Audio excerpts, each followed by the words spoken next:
Hello mga kahalutong bahay, magluto tayo ng ginataang puso ng saging with chicken and malunggay. Ito yung puso ng saging. Atin itong tagod-tagoro ng pino. Ayan, ganyan. O, yan. Maliit na lang ang natira. Sulit. Hotdo na to ni. Kay sayang man sad.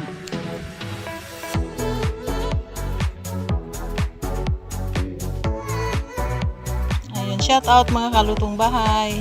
Sana nagustuhan ninyo itong ating recipe ngayon. Masarap ito mga kalutong bahay. Ayan, pagkatapos natin itong mapino-pino, ating lagyan ng asin at ganito ang gawin natin para makuha yung kanyang parang apod, yung mapakla niya na nasa loob ng banana heart. Ayan. Kumutan natin ng asin.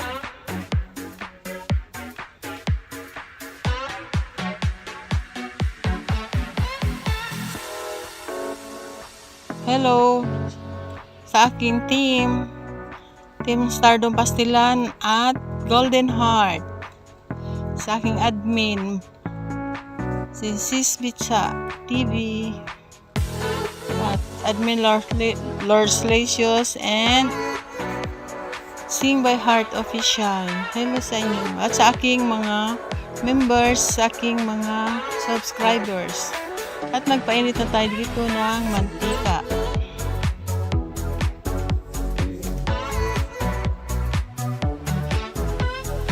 Pag mainit na yan, lagay na natin ang sibuyas. Inuna ko ang sibuyas paglagay.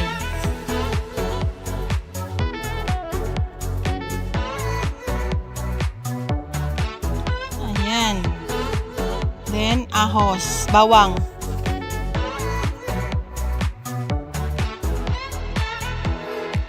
At haluin.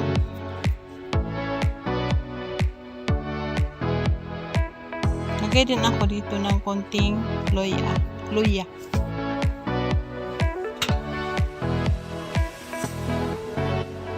Kasi may manok to.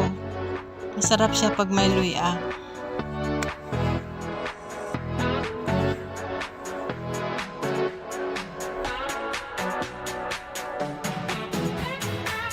Shout out sa lahat ng aking mga subscribers, aking mga friends dito sa YouTube.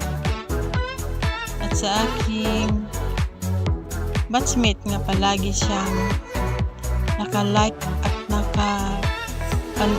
panood sa aking mga videos. Lagyan na natin yung ating chicken na breast part at minarinate ko yan ng pamintang durog at asin. Ayan, haluin.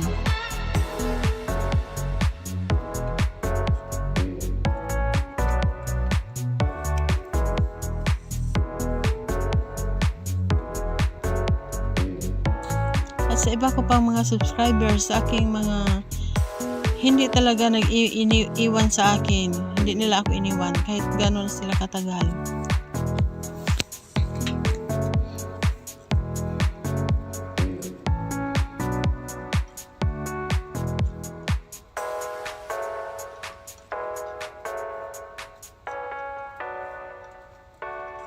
Ayan, okay-okayon lang din nato. Sa hangtod na mag-change na yung kanyang kulay. Maging light brown na. Takpan lang muna natin ng ilang minuto.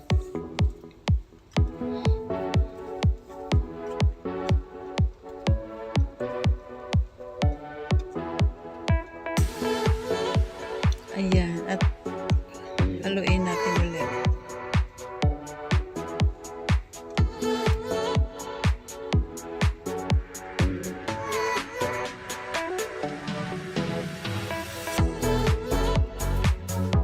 Lagay ako dito ng bell pepper, kalahati niyan. Mamaya ako ilagay pag malapit nang maluto.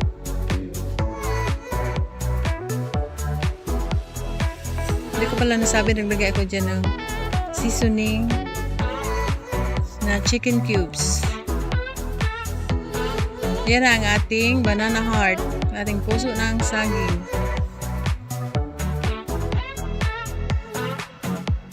Atin lang itong haluin ng mabuti.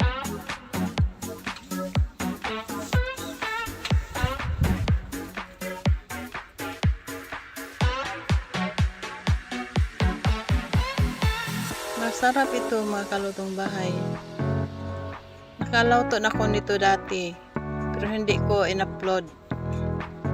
Kaya nagawa ako ulit.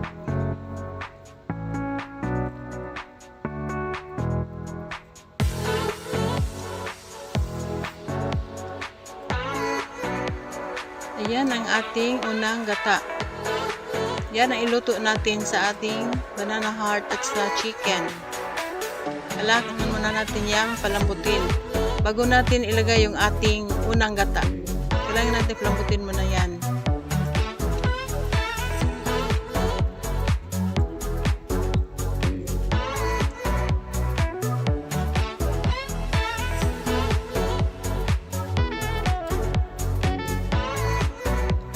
Ayan. Takpan muna.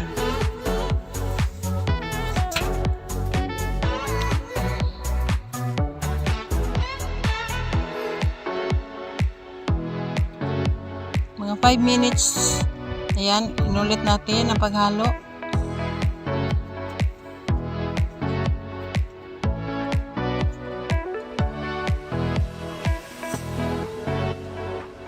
Hanggang sa maluto yan ang ating manok.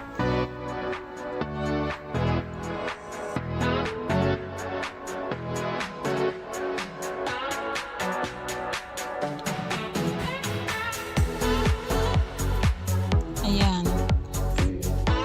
Tingnan natin ulit.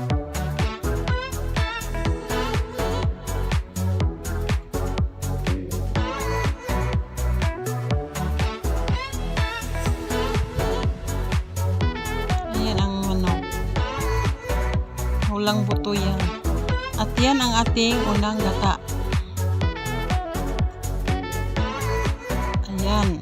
At lutuin natin yan ulit na another 10 minutes.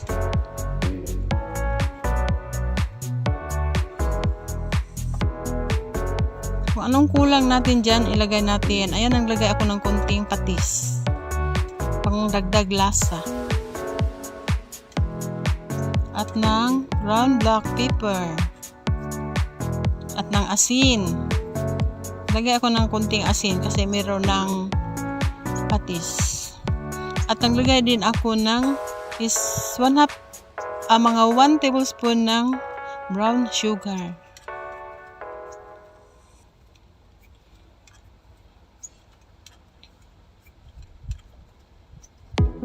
Takpan ulit. Mga ilang minuto lang. I-simmer lang natin yung ating unang gata para masarap, para lalong sumarap. Ayan, na-simmer na yan ng mabuti.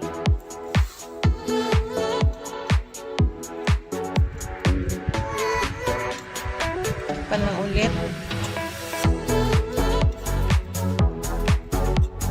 Ilang minuto lang.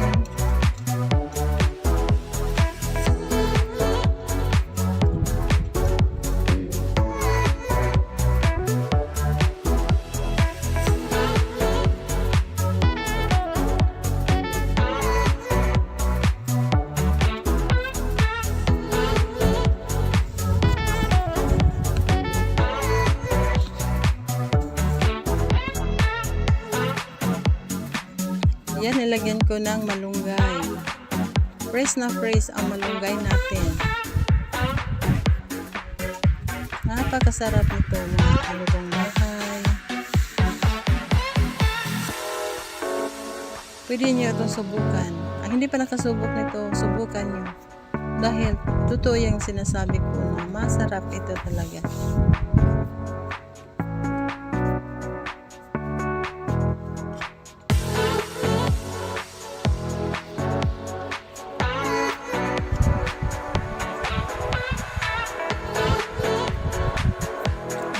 Naglagay ako dito ng 3 siling haba.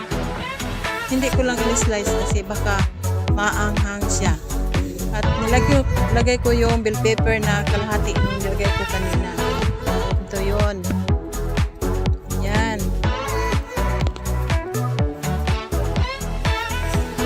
Ngayon, tikman na natin kung tama ba ang timpla. Kung ano ang kulang, pwede nyo dagdagan. Ayan. Perfect. Tama ang timpla ko. Hindi na ako kailangan magdagdag.